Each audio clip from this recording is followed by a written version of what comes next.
Hero Vijay Deverakonda betting app కేసులో enforcement directorate విచారణ ఎదుర్కొన్నారు. ఈ కేసులో తన పేరు రావడంతో హైదరాబాద్లోని ఈడీ కార్యాలయంలో విచారణకు హాజరైన విజయ్ తాను ప్రమోట్ చేసిన A23 యాప్కి సంబంధించి సమగ్ర సమాచారం అందించి తన వైఖరిని మీడియాకి స్పష్టం చేశారు. విజయ్ దేవరకొండ ఈడీ విచారణలో బెట్టింగ్ యాప్స్, గేమింగ్ యాప్స్ మధ్య తేడాని స్పష్టంగా వివరించారు. దేశంలో ఈ రెండు రకాల యాప్స్ వేరువేరు స్వభావం కలిగి ఉన్నాయని, తాను ప్రమోట్ చేసిన A23 యాప్ ఒక గేమింగ్ యాప్ అని ఆయన తెలిపారు. బెట్టింగ్ యాప్స్కి, గేమింగ్ యాప్స్కి ఎలాంటి సంబంధం లేదని ఆయన నొక్కి చెప్పారు.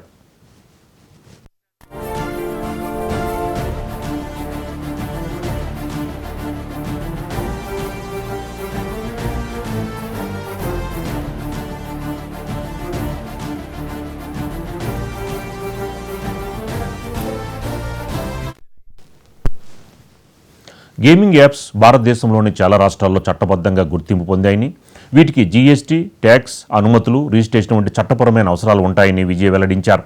ఈ gaming apps IPL, kabaddi, volleyball వంటి క్రీడలకి స్పాన్సర్షిప్లు అందిస్తున్నాయని, ఇది వాటి చట్టబద్ధతని సూచిస్తుందని ఆయన పేర్కొన్నారు. విజయ్ దేవరకొండ తాను ప్రమోట్ చేసిన A23 యాప్ తెలంగాణలో ఓపెన్ కాదని, ఇది కేవలం చట్టబద్ధంగా అనుమతించబడిన రాష్ట్రాల్లోనే పనిచేస్తుందని స్పష్టం చేశారు. A23 ఒక స్కిల్ బేస్డ్ గేమింగ్ ప్లాట్ఫామ్గా రమ్మీ వంటి గేములను అందిస్తుందని, ఇది సుప్రీంకోర్టు గుర్తింపు పొందిన స్కిల్ ఆధారిత గేమ్గా ఉందని ఆయన తెలిపారు.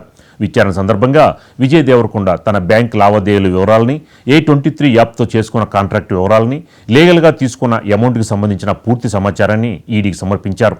తాను కేవలం చట్టబద్ధమైన గేమింగ్ యాప్స్ని మాత్రమే ప్రమోట్ చేశానని, అన్ని లావాదేవీలు పారదర్శకంగా ఉన్నాయని ఆయన చెప్పారు. సో బెట్టింగ్ యాప్స్ ఇన్వెస్టిగేషన్ తప్పకుండా నడుస్తుంది, కానీ మనని పిలిచింది వాళ్ళకు కూడా తెలియదు మన పేరు ఎందుకు వచ్చిందో. మనం చేసింది గేమింగ్ యాప్స్ కి ఎండోర్స్మెంట్. గేమింగ్ యాప్ కి, బెట్టింగ్ యాప్ కి అసలు సంబంధమే లేదు. గేమింగ్ యాప్స్ అనేటివి completely legal, recognized by the government, licensed as a business. వాళ్ళకి జిఎస్టీలు, టీడీఎస్లు, కంపెనీలు, it's fully registered, recognized by supreme court and various state governments. అటువంటిది A23. మీరు కొంచెం రీసెర్చ్ చేసి ఈ యాప్ A23 యాప్ తెలంగాణలో వాడాలని చూడండి, అది ఓపెన్ కాదు. ఓపెన్ అయ్యి మీకు మెసేజ్ వస్తుంది, ఈ ఏరియాలో మీరు అలౌడ్ కాదు అని. పర్టికులర్ కొన్ని స్టేట్ గవర్నమెంట్స్ లీగల్ గా అలౌ చేశాయి, కొన్ని స్టేట్ గవర్నమెంట్స్ అలౌ చేయలేదు. సో అది clarification. Betting hero Vijay Deverakonda betting app కేసులో ఎన్ఫోర్స్మెంట్ డైరెక్టరేట్ విచారణ ఎదుర్కొన్నారు. ఈ కేసులో తన పేరు రావడంతో హైదరాబాద్లోని ఈడీ కార్యాలయంలో విచారణకు హాజరయ్యారు విజయ్. దీనికి సంబంధించి మనకి మరింత ఇన్ఫర్మేషన్ మా కొలీగ్ సుచిత అందిస్తారు. సుచిత, ఏంటి ఆయన చెప్పిన దాని ప్రకారం బెట్టింగ్ యాప్స్కి, గేమింగ్ యాప్స్కి చాలా తేడా ఉంది అని చెప్తున్నారు. ఎస్ రాజు గారు, దాదాపుగా ఉదయం 10:30 ఆ టైంలో అయితే విజయ్ దేవరకొండ విచారణకు హాజరయ్యారు. అయితే ఈ బెట్టింగ్ యాప్స్ కేసుకి సంబంధించి దాదాపుగా మనం ముందు నుంచి చూస్తున్నాం. గత 3 నెలలుగా, గత 4 నెలలుగా కూడా బెట్టింగ్ యాప్స్ కేసుకి సంబంధించి విచారణ జరుగుతూనే వస్తుంది. అయితే ఇప్పటికీ 29 మంది మీద కేసులు నమోదైన విషయం మనందరికీ తెలిసిందే. ఈరోజు విజయ్ దేవరకొండ విచారణకు హాజరయ్యారు. దాదాపుగా 5 గంటల పాటు అయితే విచారణ జరిగింది. 10:30కి లోపలికి వెళ్ళిన ఆయన డాక్యుమెంట్స్, అలాగే బ్యాంక్ స్టేట్మెంట్స్, లావాదేవీలు అన్నిటితో పాటు లోపలికి వెళ్ళిన ఆయన దాదాపుగా 3:30 ఆ సమయంలో అయితే 5 గంటల తర్వాత బయటకు రావడం జరిగింది. బయటకు వచ్చిన ఆయన మీడియాతో మాట్లాడుతూ కూడా ఫస్ట్ చెప్పడం కూడా మీడియా ఛానల్స్లో అన్ని కూడా ఫస్ట్ స్క్రోలింగ్ పడుతున్న బెట్టింగ్ యాప్స్ కేసులో విజయ్ దేవరకొండ అన్న స్క్రోలింగ్ తీసేయండి, నేను ప్రమోట్ చేసింది బెట్టింగ్ యాప్స్ కాదు, నేను ప్రమోట్ చేసింది గేమింగ్ యాప్స్ అని అయితే స్పష్టంగా చెప్పడం జరిగింది. అయితే ఆయన ప్రమోట్ చేసిన A23 యాప్ ఏదైతే ఉందో అదొక బెట్టింగ్ యాప్ కాదు, అదొక లీగలైజ్డ్ గేమింగ్ యాప్. అసలు బెట్టింగ్ యాప్ కేసుకి సంబంధించి విచారణ సాగుతుంది, కానీ దానికి నన్ను ఎందుకు పిలిచారో వాళ్ళకు కూడా తెలీదు. కాకపోతే నన్ను పిలిచారు, నేను వచ్చాను, సంబంధించిన లావాదేవీలు కానీ ఏదైతే నేను ఇప్పుడు A23 గేమింగ్ యాప్ అనేది నేను ప్రమోషన్స్ చేశానో అది గేమింగ్ యాప్ మాత్రమే. రమ్మీ, వాలీబాల్, కబడ్డీ అట్లాంటి వాటన్నిటికీ కూడా స్పాన్సర్షిప్ చేస్తున్న లాంటి యాప్ అది. అట్లాంటి దానికి అదొక లీగలైజ్డ్ యాప్. దీనికి సుప్రీంకోర్టుకి సంబంధించిన దానికి కూడా లీగల్గానే ఉంది, ఎటువంటి ఇల్లీగల్ యాప్ కాదు, నేను బెట్టింగ్ యాప్ ప్రమోట్ చేయలేదు అంటూ కూడా చెప్పడం జరిగింది. రాజుగారు, ఇంకొకటి, తను ఏదైతే ఇప్పుడు యాప్ ప్రమోట్ చేసినందుకు అమౌంట్ అనేది తీసుకున్నారో ఆ అమౌంట్కి సంబంధించిన పూర్తి లావాదేవీలు కానీ బ్యాంక్ స్టేట్మెంట్స్ కూడా ఈడీకి సమర్పించారని కూడా చెప్పడం జరిగింది.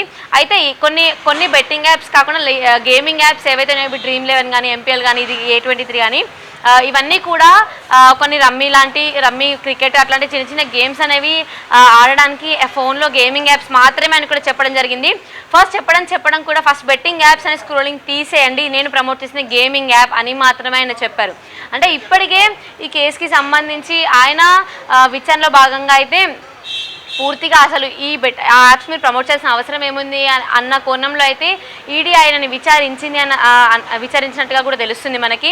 అయితే విచారణ మాత్రం 5 గంటల పాటు సుదీర్ఘంగా కొనసాగిందని చెప్పుకోవచ్చు. అయితే విచారణలో భాగంగా ఆయన బయటకు వచ్చి మాట్లాడిన ప్రకారం అయితే ఆయన అసలు ఎటువంటి బెట్టింగ్ యాప్ అనేది ప్రమోట్ చేయలేదని, గేమింగ్ యాప్ మాత్రమే ప్రమోట్ చేశారని కూడా చెప్పారు. అయితే ఇప్పుడు ఏదైతే కబడ్డీ కానీ, వాలీబాల్ కానీ, క్రికెట్ కానీ ఇట్లాంటి గేమ్స్ ఉన్నాయి, అట్లాంటి వాటికి ఇలాంటి గేమింగ్ యాప్ స్పాన్సర్షిప్స్ ఇచ్చే టీమ్స్కి స్పాన్సర్షిప్స్ కూడా ఇస్తాయి. ఇది ఒక లీగలైజ్డ్ గేమింగ్ యాప్ మాత్రమే, నేను ఎటువంటి బెట్టింగ్ యాప్ అయితే ప్రమోట్ చేయలేదు అని కూడా చెప్పడం జరిగింది. సుచిత, దీనికి సంబంధించి కూడా తెలంగాణ ప్రభుత్వం కూడా దీనిపై చాలా సీరియస్గానే ఉంది. ఎందుకంటే ఆన్లైన్ బెట్టింగ్ యాప్స్కి సంబంధించి కూడా కఠినమైన శిక్షలు ఉంటాయని కూడా రేవంత్ రెడ్డి ప్రకటించడం, దీనిపై సిట్ కూడా వేయడం కూడా జరిగింది. సుచిత. ఎస్ రాజ్ గారు, ఈ బెట్టింగ్ యాప్ కేసుకి సంబంధించి సుదీర్ఘమైన విచారణ దాదాపు గత 3 నెలల నుంచి కూడా జరుగుతుంది. దీనిలో భాగంగానే ప్రకాష్ రాజ్ కూడా విచారణకి హాజరయ్యారు. దాదాపు ఆయనను కూడా ఒక 4.5 గంటల పాటు విచారణ జరిపింది ఈడీ. కాకపోతే విచారణలో భాగంగా అయితే ఆయన బయటకు వచ్చి ఈ బెట్టింగ్ యాప్స్ ఏవైతే ఉన్నాయో వాటిని ప్రమోట్ చేయకండి, చేసే వాళ్ళని కూడా వదలకండి, అలాగే బెట్టింగ్ యాప్స్ ఎవరైతే వాడుతున్నారో కూడా వాడడం కూడా అసలు మానేయండి, అది అసలు కరెక్ట్ కాదు. అంటే ఈజీ మనీ ఆశ చూపించి బెట్టింగ్ యాప్స్ ప్రమోట్ చేస్తారు కదా, అది కరెక్ట్ కాదు. ఇప్పుడు నేనైతే బెట్టింగ్ యాప్స్ ప్రమోట్ చేసేందుకు కూడా ₹1 కూడా వాళ్ళ దగ్గర తీసుకోలేదు, పారదర్శకం కానీ ఏదైనా కానీ. ఇంకొకసారి మాత్రం నేను చేయను అని కూడా చెప్పడం జరిగింది.